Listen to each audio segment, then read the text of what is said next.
Michael in, I don't know, Michigan, is it? You have a proof of God or something. Well, welcome, Michael. Hey, how are you guys? I think what you do is pretty impressive. So in a lot of different circumstances, the problem is that there's a storied and there's a rich tradition of theism within the history of Western philosophy that's largely ignored and largely not looked at from the skeptical perspective in traditional atheism. For example, the German idealists had astonishing, wonderful, dense, and rich conceptions of God. You have Fichte, you have Schelling. This has to do with math? Schopenhauer, who had a... Excuse me? I'm sorry, I'm just confused about your... I'm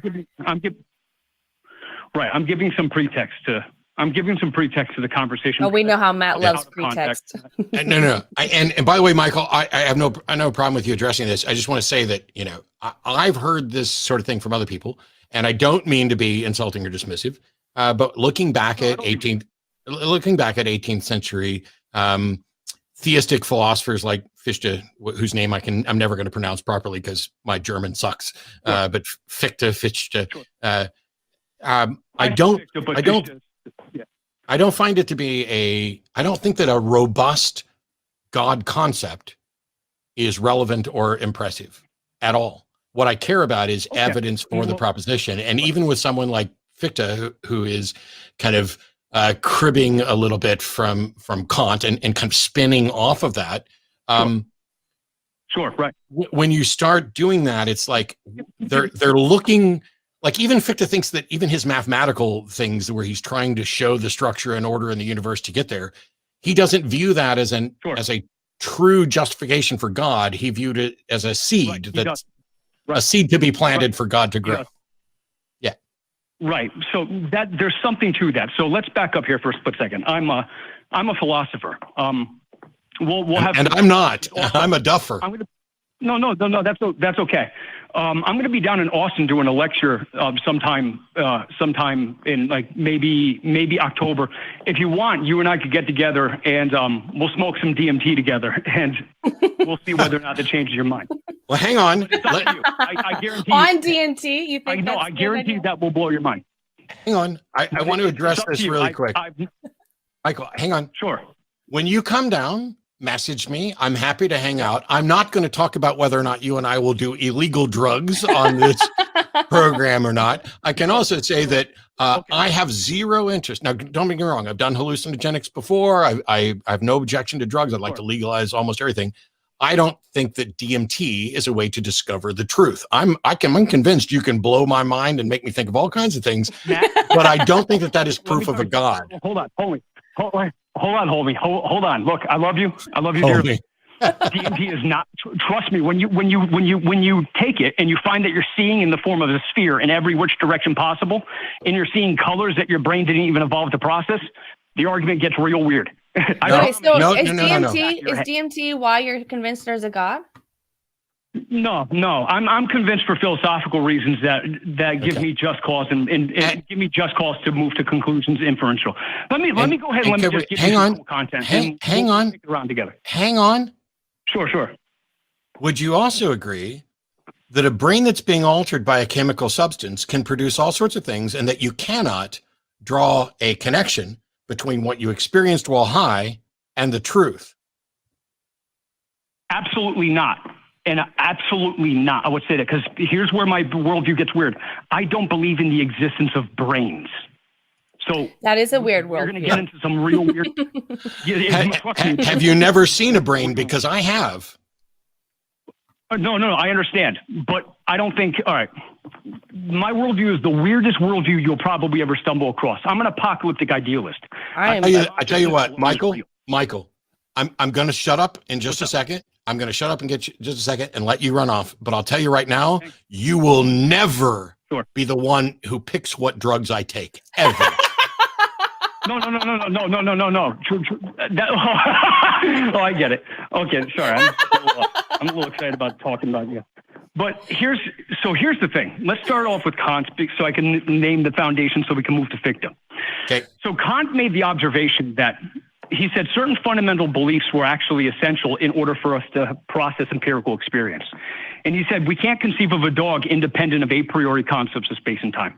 Because if you get rid of your a priori concept of space, the dog loses its structure and it collapses and becomes meaningless to identify it geometrically.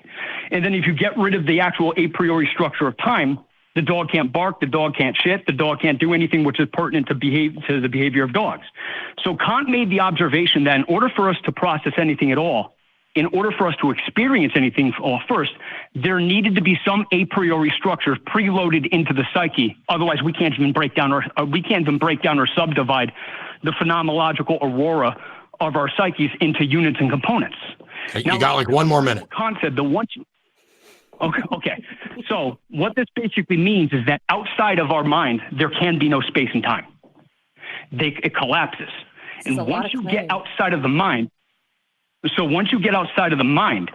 matter itself is no longer possible because matter is only a consequence of our abstracting from our consciousness, meaning taking away all the empirical features of what we observe and leaving only the pure abstractions as to what remained there. So the material universe completely collapses into an idealistic reality according to Kant.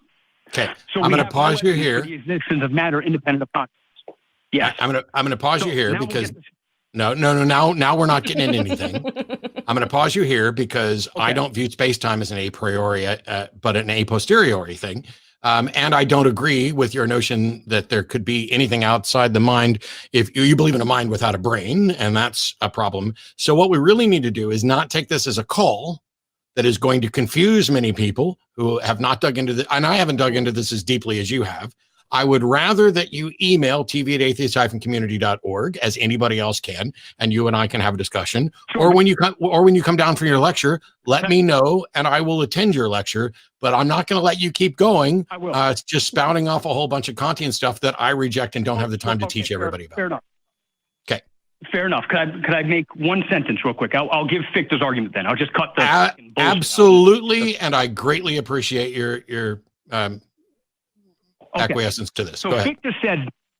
Fichte said there's the law of identity. A is A. Yes. But he said that in order for A to equal A and not be a meaningless tautology, it must be saying something, which means that A equals A means that A must somehow be disidentical with itself. There must be something in A that is also B. Now, he said once you actually get to something that is A that is also B, the only place it could exist is in the relationship from the concept of A to the actual fact of A. Yeah, and I reject all of that because the law of identity isn't contingent upon any mind. Something is what it is. No. This is what he said. I don't care what he said. I'm telling you what I think of. I'm telling you what I think of what he said. Okay. Go ahead. If his assertion, counter argument. If his assertion is that something must also be disidentical with himself, he is now stating a contradiction. And my point is that all that's meant by the law of identity is something is what it is. And our understanding of what it is completely separate from that. If every mind left the universe, a rock still is whatever it is. And a fish still is whatever it is, assuming that it doesn't have a mind, since we remove the minds.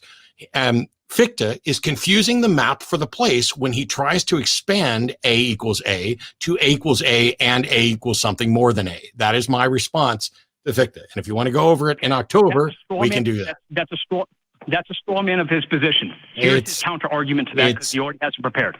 I'm not. You're not listening. No, I'm not holding on. As I said, we're done and moving on. And if you want to discuss this more in October, I will, but I'm not going to keep boring the audience with this when it's something that I reject or rebut. You can submit something else. Thank you. Okay. How about this? I'll make. How about this? Next caller. What I heard was there's a Fergal in his garage. Exactly. And this is one of those things. I know that I would have a good time having a conversation with Michael. I know the majority of the people watching the show would not enjoy that conversation. Some of them will. Some people are mad that I stopped that. Some of them are theists who think that Michael was working towards a nuanced understanding of the world that leads to the proof of a God. And some of them are atheists who are like, no, we finally got to something philosophical. And the problem is I am on a call-in show with a bunch of other people in the queue whose time I want to respect. And we're now talking about a series of concepts that I'm going to be charitable and say that 1% of the population might understand. And that doesn't make for a good show. And I appreciate, I love those conversations, Michael. I'm happy, as I said, I'm happy to have them with you in October. And I have philosophical friends that are going to show up, but that's not what this is. Well, yeah, when you listen to debate, something that I learned the hard way is that if you want to learn about one topic, you got to have hours. You got to have hours and hours.